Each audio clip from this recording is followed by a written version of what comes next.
और कई बार हमने इस बात को भी दोहराया है कि बिहार में जो है चौंकाने वाले जो परिणाम जो है वो सामने आएंगे। आप लोग देखिए, महागठबंधन में लेफ्ट पार्टी है, कांग्रेस पार्टी है, आरजेडी है। 3 लेफ्ट पार्टियां हैं, आरजेडी और कांग्रेस, यानी 5 दल का ये महागठबंधन है और पांचों को जो है सीट बंटवारा हो गया। दूसरी तरफ एनडीए खेमे अगर आप देखेंगे तो कई लोगों को तो जगह मिली ही नहीं, कई लोग चले गए।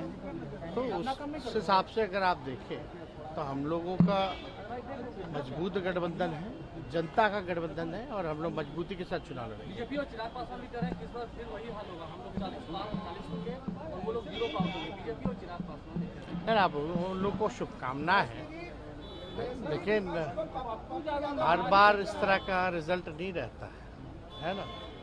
और कोई भी अमृत पी के तो आया नहीं है स्वर्ग से। को लेकर हो रही है, ये हम लोगों का विषय नहीं है। हम लोगों के पार्टी का जो गठबंधन हुआ है किसी व्यक्ति के साथ नहीं हुआ, दल के साथ हुआ। तो कांग्रेस से तो हम लोगों का बहुत पहले से ही अलायंस है और सीट बंटवारा जो है वो तो जनवरी से ही बातचीत हम लोगों की चल रही है। वो तो उसी टाइम से सारी बातें तय हो चुकी थी, तो ज्यादा कुछ इस पे हम टिप्पणी नहीं करना चाहते। देखिए, जब सीटों का बंटवारा हुआ है, इसकी घोषणा आज हो गई आधिकारिक रूप से, तो फिर जो सीट जिन दलों को मिला है सभी दलों के नेतृत्व की सहमति से सब कुछ तय हुआ है। अब किसी 1-2 सीट पर किसी का दावा और दावेदारी था, तो वो सीट अगर किसी दूसरे दल को मिला है तो सब लोग मिलजुल करके लड़ेंगे। अब कहीं कोई विवाद नहीं रहा। अब तो सीट का बंटवारे का हो गया कि कौन सीट पर कौन लड़ेगा, कौन सा दल लड़ेगा। अब तो विवाद का कोई सवाल नहीं है।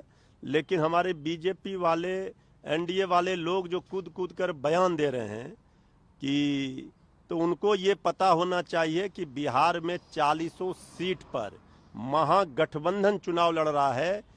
कांग्रेस पार्टी हो, राष्ट्रीय जनता दल हो, वामपंथी पार्टियां हो, 40 सीट पर हम जीतेंगे, मजबूती से लड़ेंगे और ये कहीं कोई मुकाबले में एनडीए नहीं रहेगा। सर, एक आखिरी प्रश्न, पीएम मोदी के बहुत करीबी रहे। देखिए, राजनीति में भाषाई मर्यादा को तार तार पहले बीजेपी ने किया है।